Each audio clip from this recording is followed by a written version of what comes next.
A ver, pensemos en esto por un momento. ¿Y si la forma más radical de luchar no fuera ir de frente, no fuera la confrontación, sino todo lo contrario, la huida? Suena extraño, ¿verdad?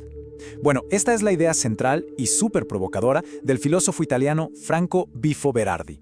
Él la llama deserción y la propone como una estrategia para un mundo como el nuestro, un mundo donde las viejas promesas, pues, simplemente se rompieron. Y ojo, cuando Berardi habla de desertar, no está pensando solo en lo militar, para nada.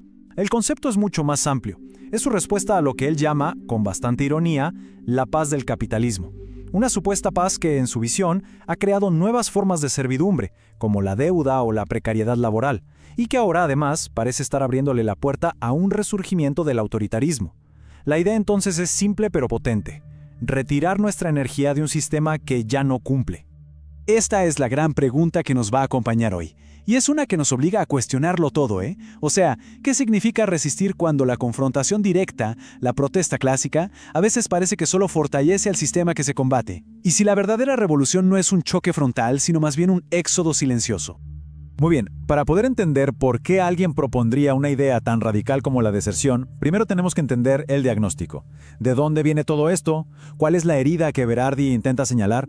Su tesis nace de algo muy concreto: una promesa rota. La gran promesa de la modernidad, esa que nos decía que el futuro siempre sería mejor. Una promesa que, según él, se ha hecho añicos.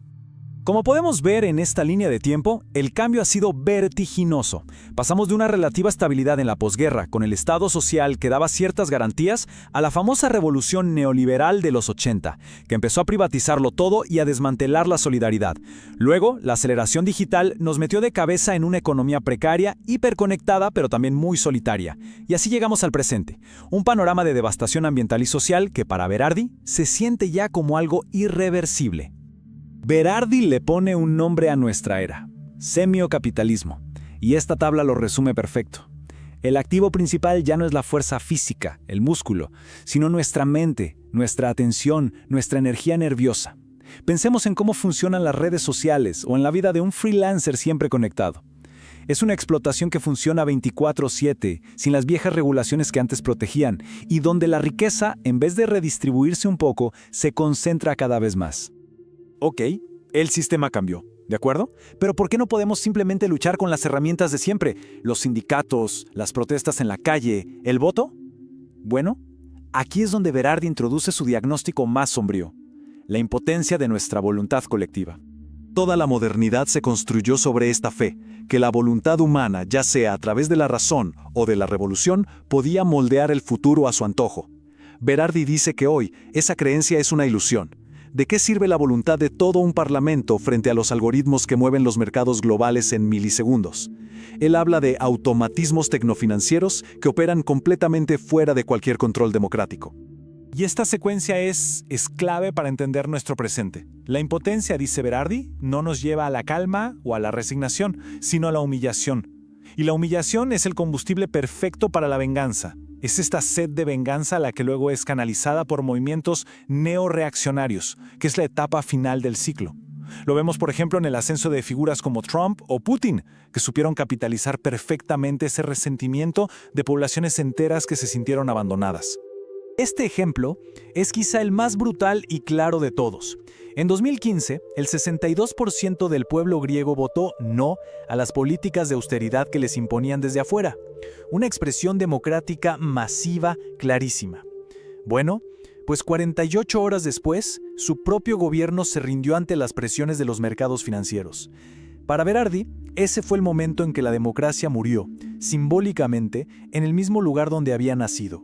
La voluntad de la gente simplemente ya no importaba.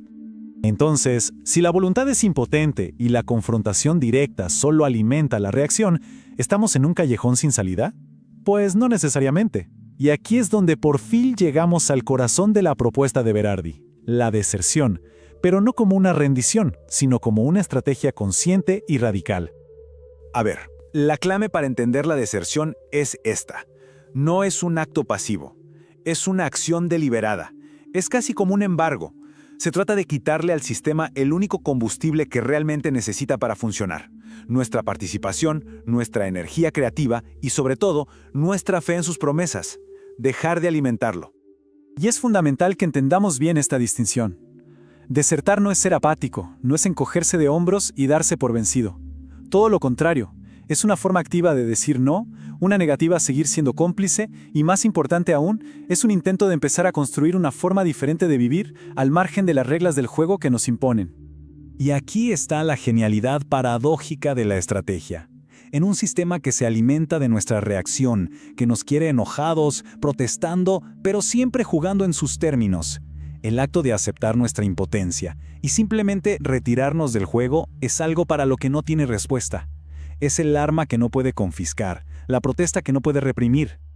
Pero bueno, ¿cómo se ve esta deserción en la vida real? Berardi no habla de una teoría abstracta. Él observa que este proceso ya está sucediendo sobre todo entre las generaciones más jóvenes y lo ve en 5 frentes clave de la vida moderna.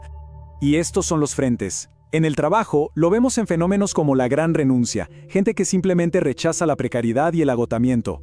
En el consumo, un minimalismo creciente como respuesta a la crisis ecológica. En la política, la apatía electoral, que no es desinterés, sino un rechazo a un sistema que se percibe como una farsa. En la guerra, la negativa a morir por banderas e intereses ajenos. Y finalmente en la procreación, una decisión dolorosa. El antinatalismo como la conclusión de que el futuro prometido ya no existe. No son propuestas, es un diagnóstico de un éxodo que ya está en marcha. Sé que todo esto puede sonar increíblemente oscuro, casi como una receta para la desesperación, pero Berardi nos pide que hagamos un último giro conceptual. ¿Y si este aparente abandono no es un final, sino el único comienzo posible? Pensemos en esto como la diferencia entre un juego finito y un juego infinito. Hasta ahora hemos estado jugando un juego finito, el del capitalismo, la competencia, el crecimiento. Es un juego con reglas fijas y un objetivo muy claro: ganar. Berardi sugiere que desertar es el acto de levantarse de esa mesa para empezar a jugar un juego infinito, uno donde el objetivo no es ganar, sino simplemente seguir jugando, y donde los propios jugadores tienen el poder de cambiar las reglas sobre la marcha. Esto nos lleva a repensar hasta el lenguaje que usamos. La palabra resignación tiene una carga súper negativa, ¿no? Suena a derrota, pero Berardi juega con su origen, resignar, o sea, volver a dar significado. No se trata de rendirse, sino de firmar un nuevo contrato social con la vida misma. Un contrato donde se valore más el placer que la acumulación, la solidaridad que la competencia, y lo que es útil para la vida por encima de lo que es abstracto para el mercado. En última instancia, el desafío que nos plantea Berardi es atrevernos a pensar fuera de los límites que nos han impuesto. La solución, dice él, no se va a encontrar dentro del mismo sistema de pensamiento que creó el problema. Como dice la cita, necesitamos la valentía de ocuparnos de lo impensado. Al final, la deserción no es un punto de llegada, sino un punto de partida. Es crear el vacío necesario para que algo nuevo pueda surgir. La pregunta que queda flotando en el aire no es si debemos abandonar el viejo mundo, sino qué nuevo mundo nos vamos a atrever a imaginar una vez que lo hayamos hecho.